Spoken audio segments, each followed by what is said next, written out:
what do you miss about Nigeria? Oof. Yeah, I think there will be several things that I miss. But the first thing that I would say I do really miss is the food. Yeah.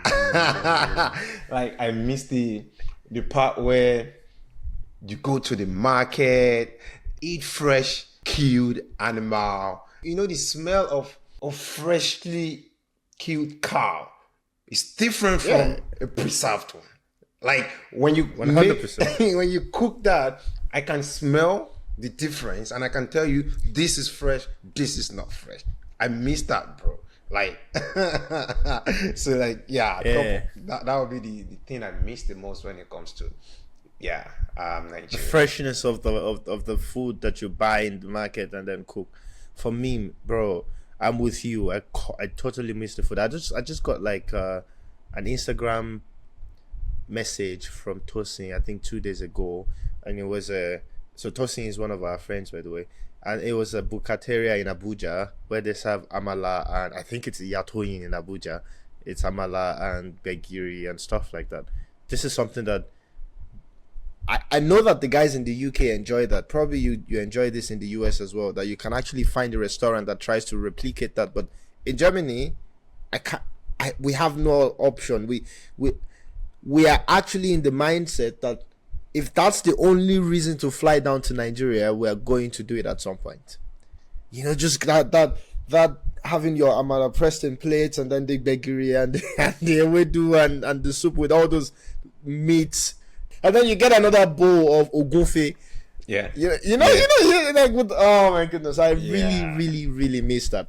I think we try to an extent to get like jollof rice here because jollof rice is it's not even like only Nigerian. It's very international. Exactly. I'm happy to eat Senegalese jollof. It still feels good enough for me. I'm happy to eat Ghanaian jollof. Forget As all long the as it's arguments on the spicy. internet. Yeah, as long as You it's understand? spicy, Like for I me, don't it mind. still works. Yeah. Yeah, but really getting that amala and begiri, pounded yam and a 4 euro in like the way we get it if we would go to a bukateria. I'm not even talking about restaurant style serving in Nigeria. Yeah. That's not something that I miss. But the bukateria way, you know, those women that are sweating, that are very, very rude. There's a popular one in Lagos. I'm not sure if it's still popular now, but it's called White House. It's at Yaba. A lot of Unilag students definitely would know this. You go there and there's this particular lady, you almost prefer she serves you because it's part of the experience, right? Like in Twitter, you hear, like if she's not rude, I don't want it. You know, it's like, Yeah. bro, like the level of the rudeness is directly proportional to how tasty How sweet. the food is going to be. Yeah.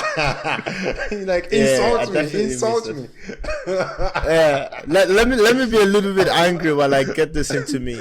And you know how hot it gets. Like when you go for it, the first dip into the amala, you're like, oh fucking hell! And then you have to pause and get some meat down to let it cool down, and then you go into oh my goodness, I really miss that. Yeah. Do you know growing up, you know, I was in boarding house since I was in nursery school, like really, really young, and we had visiting days. So every other parent, I remember back then, when they visit, they will come with Mr. Biggs, right? My dad was a very different player. When it comes in, it picks us up and drives us to. There's this Amala woman at New Garage in Ibadan. Oh my goodness! Not because Mr. Biggs is not something we eat as well and Yeah. all, but I think my dad just thought that that's an experience that we should get, and all Yeah. this Mr. Biggs and all that stuff is it doesn't fancy this for us, Yeah. right? And it would just drive us straight there. Those were great experiences, and of course, I really, really, really miss that. Yeah. When I schooled in Ilorin as well, I would frequent Iya Yusuf. One good thing is that we actually had Iya Yusuf inside the school as well, so we could get proper like Amala Buka style inside Yeah. the school. Yeah, I mean, that's one thing when it comes to that amala with begiri and the wedu level. I mean, I don't think any city does it better than Ibadan. I mean, bro, Ibadan is the home of bro. Like I did like my industrial training in UI, I had the best amala in my life, bro. It was crazy. I don't really fancy the bakery, to be honest, but I feel like, yeah, I just like the ewedu and the black amala, the amala dudu, right? So Yeah, amala for dudu, me, so. yeah, the bakery. This one that she said, black amala. Yeah, I It feel like reminds me of a very funny story because, so when I was in secondary school as well, I was in boarding house, and I remember I cannot tell you that this is what happened, whether the school was trying to focus and save money at our own cost, but I they had a loophole one time that was a little bit bitter, and I remember one of my juniors back then. It was, he was eating one day and he just got so pissed. This boy he just stood up. It was like in GSS 3 or SS1 at the time. It was a junior student. No, I think it was in GSS 3. And I think I was in SS3, was in GSS 3, or maybe it was SS1 and GSS 3. SS3 and just SS1. This guy just stood up one day and he was just screaming like, it was you left for So like the back of the yam, the yam peel. It was like, this cannot be proper. Yeah, why is this so not. bitter? That's true. So Penny, I'm tired of this. So like, give me something quality. Yeah, that was funny. That's funny. But the quality stuff, and it's been I haven't been in Nigeria in 6 years, right? Yeah. And because we are talking about amala now, I was catching up with a friend and he was telling me that he went to Nok by Alara, and just guess how much it cost for amala bakery and away. Yeah, I mean, I've been there before. Now with the inflation and everything, I'll be guessing maybe like 20,000 or 30,000 or something. What the hell? Yeah. What the hell? Yeah. Why am I buying amala for? I think he said it was like something like 19,000 or so per person.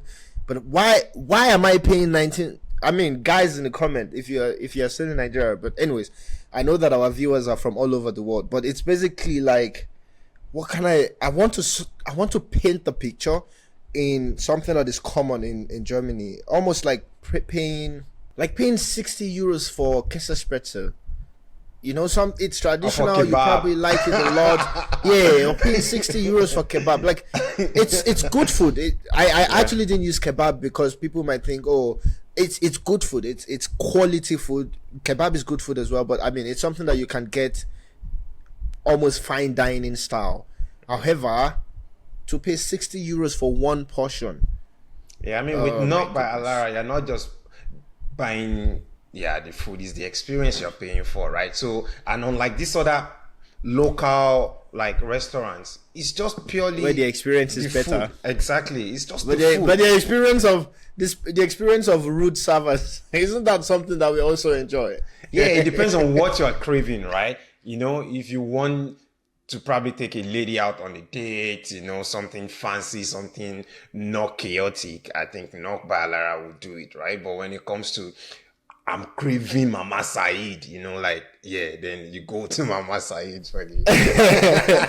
That's true. Yeah. Okay. So yeah, you miss the food, and I agree with you 100%. I miss the food like crazy too. So something that I miss from my side is, I think I already mentioned this to you before. I really miss the communal lifestyle. So in Nigeria, the fact that it's almost impossible to be alone, it feels to me like in Nigeria, you need to make conscious choice to be alone, as opposed to here at least my experience in Germany is, it's so easy to be alone, and you have to make the conscious choice to not be alone. Yeah. When I say alone, I'm not even talking about relationships. To just have friends visiting you, such that your day to day is always you're always engaging with someone face to face in person, interacting with people. Bro, I remember when living in Nigeria all my life, I was in boarding house, so it was very clear that I would always have people around me.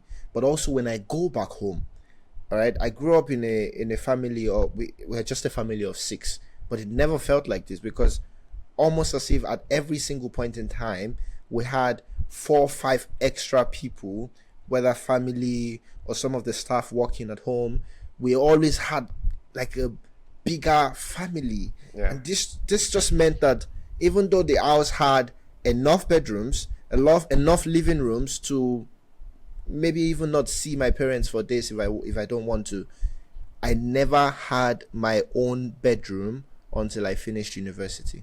Yeah. Like I never had a bedroom where I wasn't sharing room with someone, even though it was a big enough house.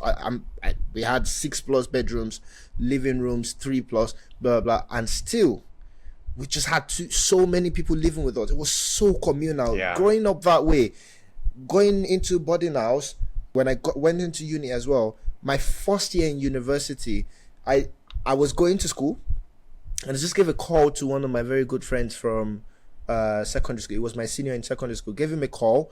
It was it was living in a this is crazy. So he lives in a 1-room apartment with his cousin. And then turns out that one other person was going to join them. We all became friends there. So now there were already 3. And then I called him in the middle of the semester that I was going to come to school and I don't have accommodation yet. Instead of him to say something like, oh, let me try to look around and get you something, it was just like, all right, be coming. He didn't care. It was just like, yeah, sure, I have accommodation. I got there. We were now 4 in a 1-room apartment. It was big, to be fair. It was big, so we could have like a big bed there, and 2 people on the bed or something, or a big bed, small bed, small bed. But the fact that there were already 3, and it was just like, yeah, sure, fine. It tells you how communal we were back in Nigeria. Yeah. And in Germany now, oh my goodness, bro, like my I miss it so much, you know. That someone just comes to your house uninvited. What the hell? Like, comes in and he just throws the slippers. Like, guy, what are we eating? Like, I'm hungry. Why don't you have food in here? You know, like someone that feels like a part of you, and you know, every day you can count on him coming without, or on him or her, or whatever, coming without invitation. Bro, it got to the point where we did this on, like, in the area as well, yeah. And then if it's like 12 p.m., it could be that maybe you overslept, but your guy's already calling you, guy, you're not here yet. No, I had a child breakfast though. Like, you know, I'm getting myself breakfast now. Why are you not here? It's 12 already. And you're like, I'm just waking up, but I'm coming for sure. That life of always having someone with you, always, I miss it so much.